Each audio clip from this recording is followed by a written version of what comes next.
Chris Spiker for AVNice. We're here at the Antelope Valley Board of Trade Business Outlook Conference, Mojave Air and Spaceport. Look who I found. Well, we go to Kern County. Bill Deaver. You are all over the place. I try. You write for the Valley Press. Yes. I see your page 4? Page 4 on Sunday morning. Yeah, well, I see it like all the time. So. Yeah, well, I write it every week. It's a lot of fun. Now, you and I go way back because our folks were both in the flower business. Right, that's right. My mother had a florist shop here in Mojave back in the late 1940s and early 1950s. And your brother went on to national fame. Yeah. He worked for Governor Reagan, and he worked for President Reagan. And you know, when he would call and place a flower order, it was like, oh my gosh, oh my gosh. Yeah. And so appreciate what you do. And it's got to be exciting that the Board of Trade has come to Kern County. Yeah, you know, I was in this building back in the 1950s when this was a Marine Corps air station. As a young reporter with my mother for the Bakersfield, California newspaper, I took pictures of the Dilbert Dunker, which was a wonderful device. You took this test, they dumped you in the water, and if you survived, you got to be a pilot. Wow. I don't know what happened if you didn't survive. You went into another branch, maybe? No. Yes, you became a Marine, a ground pounder. So you've seen this area, this Marine base, right, through the many years, and now it is cutting edge, state of the art.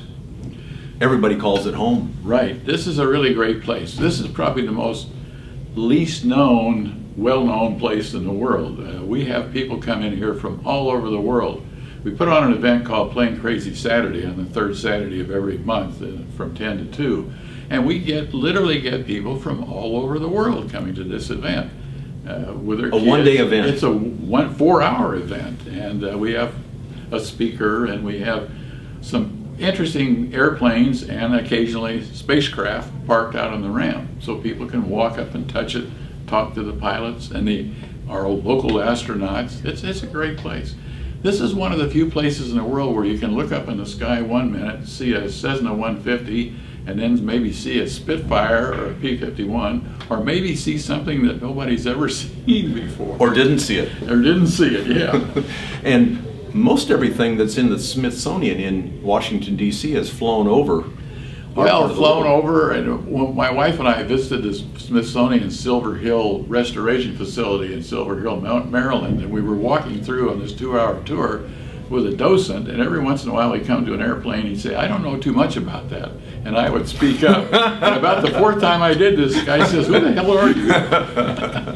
And I said, well, my dad worked at Edwards, my brother worked there summers when he was going to high school and college. It's a great place. It's a wonderful place. People say the wind blows in Mojave, but if the Mojave wind didn't blow, we wouldn't have these nice clear blue skies for aerospace. It's a crossroads, isn't it? It is. Well, you know, we had a young couple move in here, like all the young engineers and rocket scientists that are moving into Mojave, and her friends were saying, oh, you're living in the middle of nowhere. And she says, well, you know, we're kind of living in the middle of everywhere. Because from Mojave and just about any place in the Antelope Valley, you can be someplace else interesting in an hour and a half. And then when it's over, you come back here, you don't have to stay down in those places. Yeah, that drive north at the end of a nice evening in Los Angeles is pretty nice and quiet. Yeah. It's a wonderful place to live. So you called it the middle of everywhere? The middle of everywhere. California's Golden Crossroads. I love it. Yeah. Well, you know, we call that AVNice. And so I really appreciate you, Bill. Yeah, well, thank you. You've already given me one of these things. Okay. Thank you. You bet. And thank you for everything you do too, Chris, and the Board of Trade. Yeah. It's really great. And thank you. You bet.